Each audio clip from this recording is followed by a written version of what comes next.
नमस्ते विद्यार्थी मित्रों, कैसे हैं आप। आज हम दूसरी बार यह भी एक परीक्षा इकाई आपने पढ़ लिया होगा, उसके स्वाध्याय और अभ्यास के बारे में कुछ पढ़ेंगे। तो आपको मालूम है कि देवेंद्र एक मेधावी छात्र था। वो बहुत अच्छा था, फिर भी उन्हें इंसानियत का फ़र्ज़ निभाया। उसकी परीक्षा होते हुए भी उन्होंने एक भिखारी को अस्पताल पहुंचाया और बाद में वह परीक्षा देने गया। इसलिए उसने प्रधान अध्यापक ने उसके पिताजी को धन्यवाद दिया कि देवेंद्र मेधावी छात्र तो है, तो एक अच्छा इंसान भी है। आपको बधाई हो। ऐसे बेटे के पिता को आपको खूब खूब बधाई हो। अब आगे देखते हैं स्वाध्याय। देवेंद्र ने परीक्षा होने के बावजूद भी भिखारी की मदद क्यों की? क्योंकि उनकी मानवता का अंतरात्मा की आवाज़ उठी और उन्होंने उस भिखारी की मदद की। ये उसका सबसे बड़ा धर्म था। इसलिए इस परीक्षा होने के बावजूद भी उसने भिखारी की मदद की। प्रधान अध्यापक ने देवेंद्र के पिता को बधाई क्यों दी? क्योंकि परीक्षा होने के बावजूद भी उसने एक बूढ़े भिखारी की सहायता की और उसे अस्पताल में भर्ती करवाया। इंसानियत की परीक्षा में भी वह पास हो गया। इसलिए देवेंद्र एक होनहार सपूत था। इसलिए उसने पिताजी को बधाई दी। तीसरा प्रश्न है, क्या देवेंद्र ने जो किया वह सही किया और क्यों? हाँ, भिखारी अंधा, बूढ़ा और अपाहिज था। घायल होने के बाद वह पूरी तरह असहाय हो गया था। अगर देवेंद्र उसे अस्पताल में भर्ती न करवाता तो पता नहीं उसको क्या होता। इंसानियत की सेवा व्यक्ति का सबसे बड़ा कर्तव्य और सबसे बड़ा धर्म है। इसलिए जो देवेंद्र ने किया वो सही किया। आगे देखते हैं। प्रश्न दूसरा आपको लिखना नहीं है। अब तीसरा प्रश्न है कि लिंग परिवर्तन करना है। जो सही है उसको ऐसे ही लिखना है और जो गलत है वो आपको बदल कर लिखना है। उसमें लिंग परिवर्तन होगा। जैसे मेरे पास एक बड़ी संदूक है तो मेरे पास एक बड़ा संदूक है। मैंने अहमदाबाद से अंबाजी का टिकट ली। मैंने अहमदाबाद से अंबाजी का टिकट लिया। रावण के साथ युद्ध में राम का विजय हुआ तो रावण के साथ युद्ध में राम की विजय हुई। मैंने पुस्तक खरीदी तो ये सही वाक्य है। रमेश की स्कूल विशाल है तो रमेश का स्कूल विशाल है। आपकी आवाज़ मधुर है तो ये सही वाक्य है। रोहन को क्रिकेट खेलने में बड़ी मज़ा आती है तो रोहन को क्रिकेट खेलने में बड़ा मज़ा आता है। हमें पौष्टिक खुराक लेना चाहिए। हमें पौष्टिक खुराक लेनी चाहिए। मैंने एक सुंदर तस्वीर देखा। मैंने एक सुंदर तस्वीर देखी। आज भारी बरसात हुआ। आज भारी बरसात हुई। इसी तरह आपको वाक्य बनाने हैं।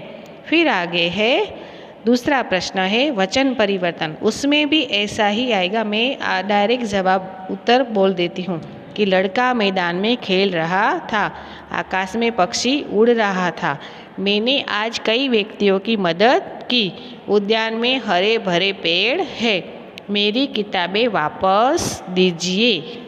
इसी तरह आपको ये लिखना है। अब आगे है स्वाध्याय। तो बूट पॉलिश ने राहगीर से क्या कहा? राहगीर ने कहा कि मैं आपके जूते चमकदार बना दूंगा, शानदार बना दूंगा, आईने बना दूंगा। आप अपनी शक्ल देखकर ही मुझे पैसा देना। सिर्फ 2 रुपया है बाबूजी। दूसरा प्रश्न है भिखारी के कटोरे में क्या क्या था? तो कुछ पकौड़ियाँ थी, अमरूद, रोटी टुकड़े और कुछ रेजगार यानी छुट्टे पैसे। तीसरा प्रश्न है देवेंद्र भिखारी को अस्पताल क्यों ले गया?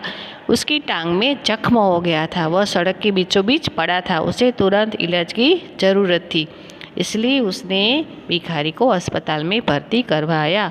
देवेंद्र ने भिखारी के लिए क्या किया? तो अंधा और बूढ़ा भिखारी था, इसलिए वो बीच में पड़ा था। उसने उसे पेड़ के किनारे फुटपाथ पर रखा। रोटी बाहर गिर गई थी, उसे उठाकर कटोरे में डाल दिया। कुछ पैसे, पकौड़ी वगैरह वो सब डाल दी और उसकी सहाय की। भिखारी के पाँव में लगे घाव को खून बह रहा था, इसलिए उसने सहारा देकर अस्पताल ले गया और उसने उसको भर्ती भी करवाया। प्रधान अध्यापक ने देवेंद्र के घर फ़ोन क्यों लगाया? कि प्रधान अध्यापक ने कहा कि परीक्षा शुरू हो गई परंतु देवेंद्र नहीं आया। वह तो मेधावी छात्र है जो प्रथम श्रेणी में आता है। अभी तक नहीं आने से प्रधान अध्यापक को चिंता हो रही थी। उसे लगा कि रास्ते में कुछ दुर्घटना या कुछ एक्सीडेंट तो नहीं हो गया ना। इसीलिए देवेंद्र के घर प्रधान अध्यापक ने फ़ोन किया। दूसरा प्रश्न है, कौन किसे कहता है? तो अंधा है क्या? तो वो चाय वाला एक बालक से कहता है। जीते रहो बेटा, भिखारी देवेंद्र से कहता है। फिर है, चलो बाबा तुम्हें अस्पताल ले जाऊं। तो देवेंद्र बूढ़े बाबा से कहता है। सर परीक्षा शुरू हो गई। देवेंद्र सेन अभी तक नहीं आया। एक अध्यापक प्रधान अध्यापक से बात करता है। शाबाश, तुमने यह जानते हुए भी परीक्षा का समय अपना कर्तव्य निभाया। प्रधान अध्यापक देवेंद्र से कहता है। जूते चमका दूं, शानदार कर दूंगा, बूट पालिश एक राहगीर से कहता है। अब आगे है, आपको एक मातृभाषा में अनुवाद करना है जो मैंने दिया है, आप ध्यान से सुनना। कि एक वखत अवंतीना देशમાં 3 વેપારીઓ આવ્યા। રાજદરબારમાં તેમણે વિનંતી કરી કે તેમના પ્રશ્નોના જવાબ આપવામાં આવે। કોઈ પણ દરબારી વેપારીઓએ પ્રશ્નોના જવાબ આપી શક્યો નહીં, એટલે સુધી કે રાજા પણ વિચારમાં પડી ગયા। ત્યારે કોઈએ કહ્યું કે અવંતીને બોલાવવામાં આવે, તે જ એમના પ્રશ્નોનો જવાબ આપશે। રાજાએ અવંતીને બોલાવવાની આજ્ઞા કરી। હાથમાં લાકડી લઈ અને પોતાના ગધેડા ઉપર બેસીને અવંતી દરબારમાં પહોંચ્યો। એવી રીતે તમને ઇતના જાનિએમાં इंडियन एयरलाइंस, ट्रैफिक सिग्नल, न्याय, शांति रखिए, कूड़ा कूड़ेदान में डालिए और फूल तोड़ना मना है, તમને આ બધું સમજણ પડે એટલા માટે દેવાઈ ગયું છે। હવે આપણે આગળ જોઈએ। એક કહાની લેખન છે જે તમને લેખન વિભાગમાં લખવાની છે। તમને મેં કહાની પૂરી કહી દીધી છે। હવે તમારે એનો બદલો અને આખી કહાની મુદ્દા ઉપરથી બનાવવાની છે। આ તમે લેખનની નોટમાં લખજો, ઠીક છે। હવે પાના નંબર 45 ઉપર ગદ્ય લેખન છે જે તમને લેખનની નોટમાં લખવાના છે। એના 4 પ્રશ્ન આપ્યા છે, તમારે ફકરામાંથી જોઈ અને એના જવાબ લખવાના છે। અને એક પ્રશ્ન તમારે પોતાની રીતે બનાવી અને ઉમેરવાનો છે। ટોટલ 5 પ્રશ્ન તમારે થવા જોઈએ। હવે 2 વસ્તુ લેખનમાં લખવાની છે અને બાકી તમને નોટબુકમાં લખવાનું છે, ઠીક છે। બધું શાંતિથી અને ધ્યાનથી લખજો। પ્રશ્ન 3માં ડાયરેક્ટ ગુજરાતી અનુવાદ લખશો તો ચાલશે। ઇતના જાણીએમાં તમને ખાલી જોઈ લેજો, એમાં લખવાનું નથી। ચાલો હવે હોમવર્ક જોઈ લઈએ। ધ્યાનથી જોજો અને ધ્યાનથી કરજો।